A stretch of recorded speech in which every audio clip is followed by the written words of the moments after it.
موسیٰ علیہ السلام نے اللہ کے دربار میں عرض کیا، اللہ کاش 4 چیزیں ہوتی 4 نہ ہوتی۔ بہت عجیب قسم کی باتیں کی ہے۔ موسیٰ علیہ السلام نے پہلے سوال یہ کیا، یا اللہ کاش زندگی ہوتی موت نہ۔ ایک دوسرا سوال یہ کیا، کیا کاش اے میرے رب دولت ہوتی تنگ دستی نہ آتی۔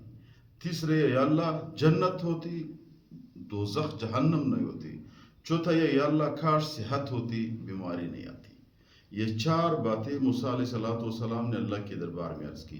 غیب سے آواز آئی موسیٰ علیہ السلام پہ کہ اے میرے نبی، اے میرے پیغمبر، آپ نے باتیں زبردست کی ہے کہ کاش زندگی ہوتی، کاش دولت ہوتی، کاش جنت ہوتی، کاش صحت ہوتی۔ آپ نے یہ باتیں ٹھیک کی، لیکن اگر ایسی نہیں ہوتی تو کیا ہوتا؟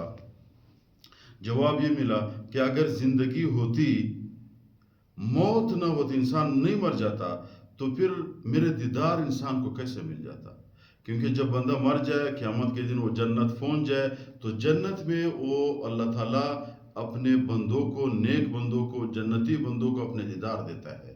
دیدار کی وجہ سے انسان کے دنیائی تمام تکالیف مصیبتیں ختم ہو جاتی ہیں۔ یہ ایک جواب ملا۔ دوسرا جواب، آپ کہتے ہو کہ بھئی کاش دولت ہوتی تنگ دستی نہیں ہوتی، تو جواب اس کا یہ ملا کہ اگر انسان کو دولت مل جاتا، وہ غریب نہیں ہوتا، تنگ دست نہیں ہوتا، تو شکر کون ادا کرتا؟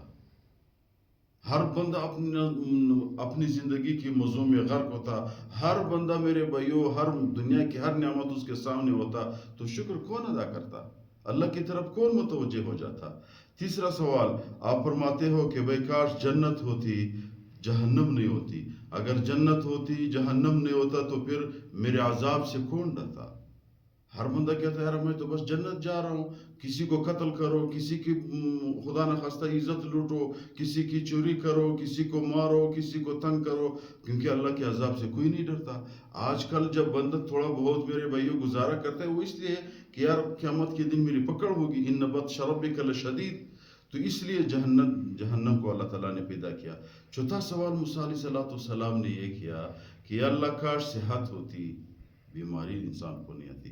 تو پھر میرے بھائی اللہ تعالیٰ نے جواب دے دیا کہ بات ٹھیک ہے، بندہ ہر وقت صحت مند رہنا چاہیے، لیکن اگر ہر وقت صحت ہوتی، انسان کمزور نہیں ہوتا، بڑھاپا نہیں آتا، بیماریاں اس پہ نہیں آ جاتی، تو مجھے یاد کون کرتا؟ آج دیکھو مساجد میں صرف بوڑھے لوگ ہوتے ہیں۔ آج دیکھو میرے بھائیوں بیمار بندہ اللہ کے دربار میں عرض کرتا ہے یا اللہ میری بیماری ٹھیک کرو۔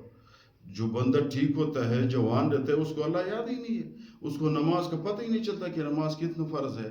وہ جب اذان ہوتا ہے وہ ایسا غافل رہتا ہے کہ بھئی اذان کا مطلب کیا ہے۔ تو اس لیے اللہ تعالیٰ نے فرمایا کہ اگر صحت ہوتی، بندہ ہر وقت صحت مند رہتا، تو مجھے یاد کون کر لیتا؟